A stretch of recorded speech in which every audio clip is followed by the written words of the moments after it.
G'day everyone, Scott here from One Green Thumb Gardening in Toowoomba.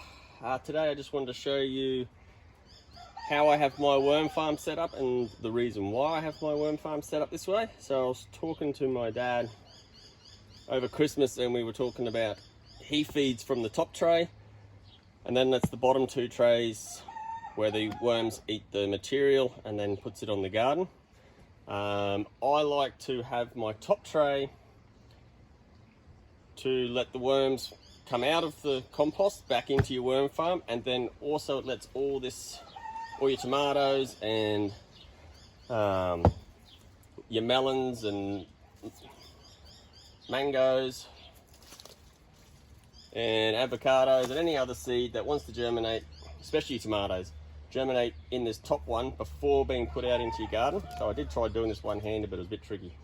So basically what I'll do is I have a feeding tray. So this feeding tray here got full. So then what I do is I put on an empty tray and then that becomes my feeding tray.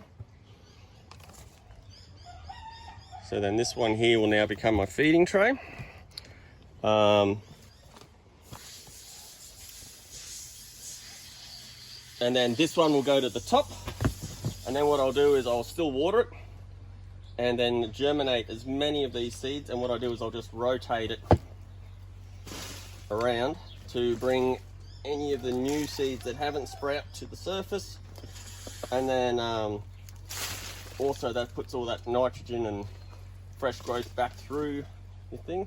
There is nowhere near the volume of worms in this top half because they all sort of come down and go into your feeding trays due to the heat and lack of food. So there's more food if they go down towards the bottom. So we'll have a look at, so this was the old feeding tray here. Hopefully you can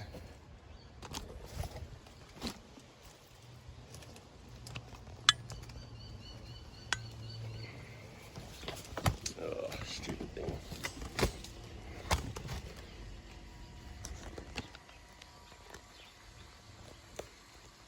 Oh, there you go. So this was the old feeding tray, and you can sort of see there's still the volume of worms in here there's quite a lot of worms.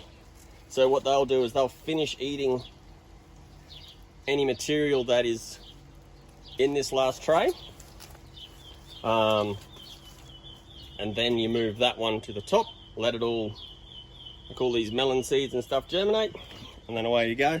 And then in the bottom tray, what I do to let the water go through and not be a soggy mess on the bottom is I actually put a lot of charcoal, which the worms love getting in amongst, and you can see by the really fine sediment in there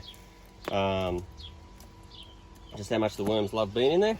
And then also that sort of activates the charcoal, so the charcoal will absorb all the nutrients and like the nitrogen and phosphorus and whatever else that's available to them, calcium through the eggshells and so forth. The charcoal will absorb that, and then you can put that in your bottom of your pot plants. Creates great aeration, drainage, and yeah, all the good stuff for your veggie pots. So that's just the reason why I sort of have my worm farm set up this way. Yeah. So thank you very much for watching One Green Thumb Gardening. If there's any comments, queries, let me know how you like to do your worm farm. Would be great to know, as we can all learn off each other. And thanks for all your subscriptions and feedback. Have a great day. See ya.